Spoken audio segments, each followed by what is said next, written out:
AirPods Max were the last headphones I was ever going to buy. That is until Beats surprised us all by releasing what looks to be the most direct comparison with these new Beats Studio Pro, with the same noise cancellation, the same transparency mode, and a lot of the same features that AirPods Max have, but with even more features on top of that, like more connections, longer battery life, and a USB-C port to top it all off at a $200 lower price tag than the AirPods Max. And your first instinct after hearing all of these features is probably something like, great, Apple is pulling a fast one on us by releasing the AirPods Max first at a really expensive price point to get all of our money and then swindle us all by releasing these less expensive Beats headphones with more features, and there is no reason to buy the AirPods Max anymore. Well, while that's what I would have thought at first, I've come to learn. You get what you pay for. All right, first of all, don't get me wrong. Both of these headphones are chasing a very similar market, and both are what I would consider premium Bluetooth headphones. And at first glance, it appears that the Beats are the much better value. Open up the box, and you are greeted with a traditional case that opens up and comes with a plethora of cables, like a USB-C to USB-C cable, and also a 3.5mm standard headphone cable. Yes, even though these are wireless headphones that are technically made by Apple, you know, because Apple owns Beats, these headphones still come with a headphone jack, unlike the AirPods Max, which only have the Lightning port connection. On top of that, the versatility of the Beats headphones is much greater than the AirPods Max. You can go through your regular Bluetooth audio, you can connect these again with a headphone jack, or you can get that lossless audio music playback by connecting them through a USB-C port. Yeah, it can even play audio over the USB-C port, which leads into another strange tidbit about these Beats headphones, and that is only through that USB-C audio connection can you access 3 built-in EQ settings for these headphones, with balance, which is the normal one, and then entertainment for TV or movies, and then conversation, which is tuned for voice and kind of sounds awful with everything else. I thought these were kind of meaningless though, especially because they only work over the USB-C audio connection, and I just kept them on the balance profile. Now, the AirPods Max are famously limited to just their Bluetooth audio out of the box, and if you want to connect these expensive headphones to a traditional audio jack, well, you need to spend an additional $35 for a Lightning to 3.5mm cable, which may be the worst, flimsiest audio cable of all time, at an embarrassingly short range. This thing looks like it's barely worth $5, not $35. So credit where credit is due. Out of the box, you get a full experience with these Beats headphones, and they even automatically connect to your iPhone the same way that AirPods do. And when you see that same startup screen on the iPhone, it starts to look like the AirPods Max are indeed a bad deal, until you start to actually use the headphones.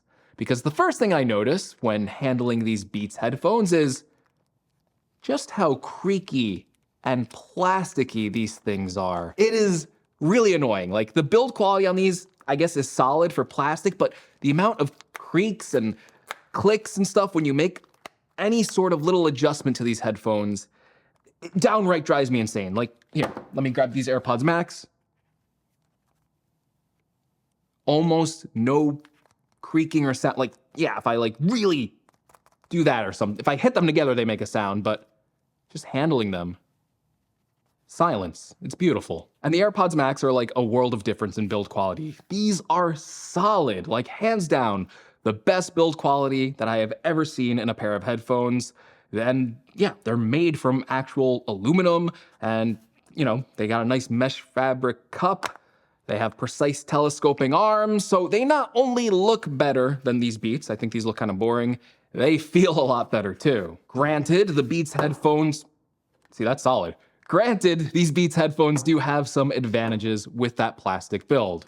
First of all, the Beats can fold up, which is much more useful when traveling with them, and they're kind of easier to toss in a bag this way, even if you're not using the case.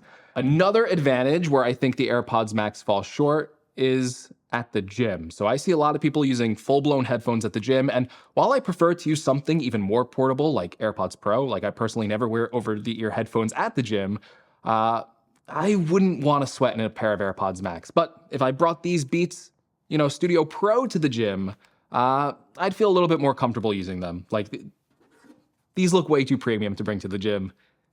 These don't.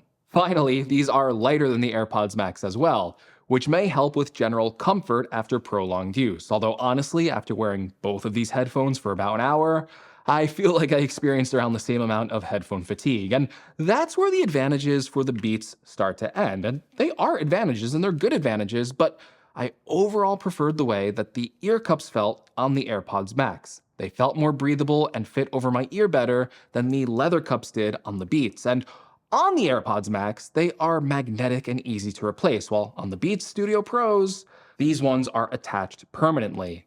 I also much preferred controlling music on the AirPods Max. The AirPods Max have this ingenious method for controlling volume with the built-in digital crown.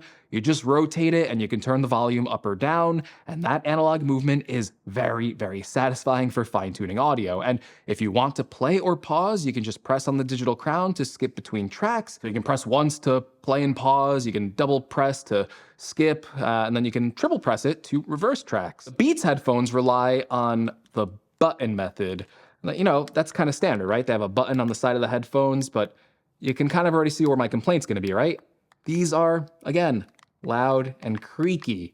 And it was driving me nuts every time I was wearing these headphones. Anytime I went to go change the volume, I would hear every creak. I would hear the loud thump of the button pressing down in my ear.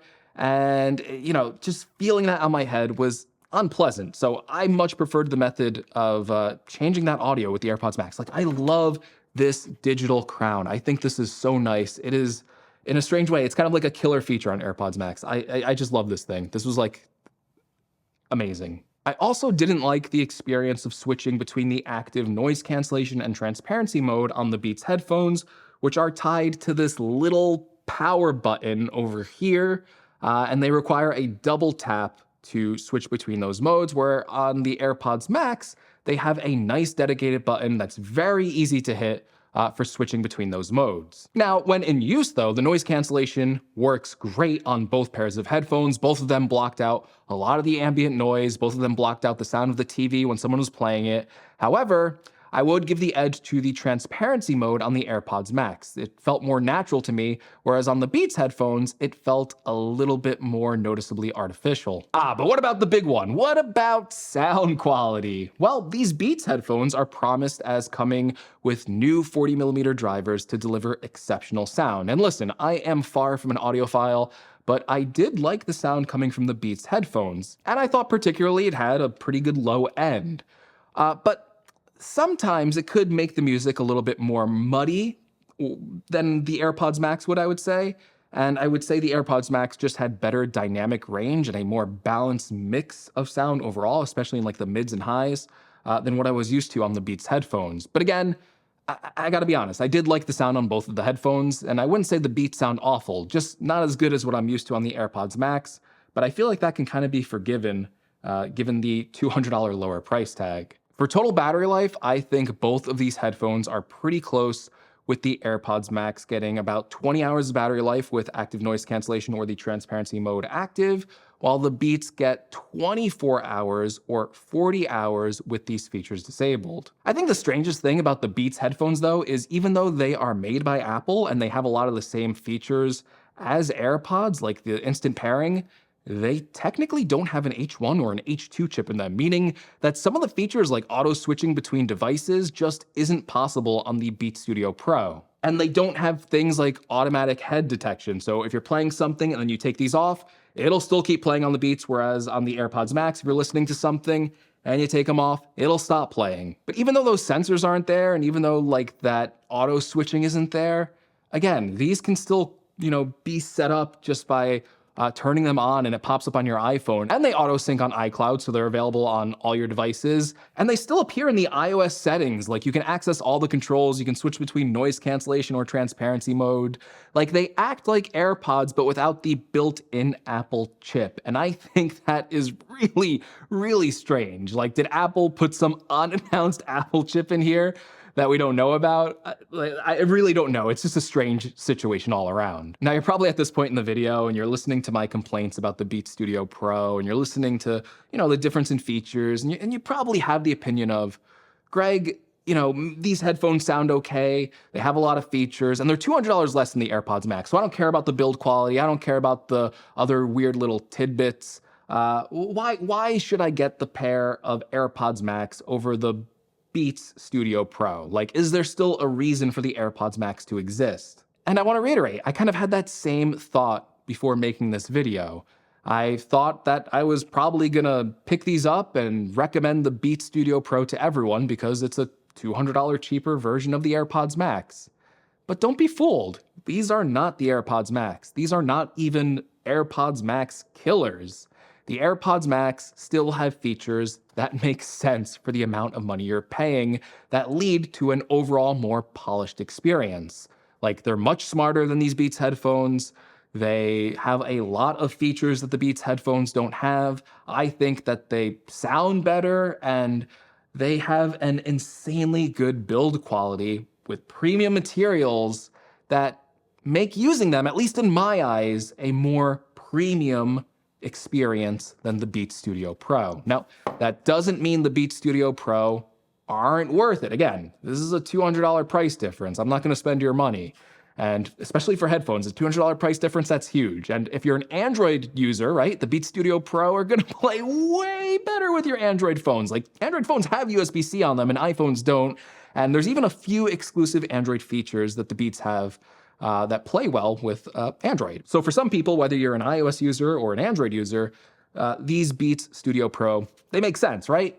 But again, don't be fooled. Beats Studio Pro aren't a clear winner over AirPods Max. And that higher price tag on the AirPods Max, after looking at these, I feel is almost somehow more strangely justified. All right, but I hope this video helped you out in making a decision in purchasing your headphones. If it did, make sure you give me a like. If you want to see more, make sure you're subscribed. And as always, thank you so much for watching, and I will catch you all in the next video. Take care, everyone. Now, can we make the ultimate pair of headphones by combining the AirPods Max? By combining the AirPods Max with the Beats Studio Pro? Oh yeah, I can't hear shit.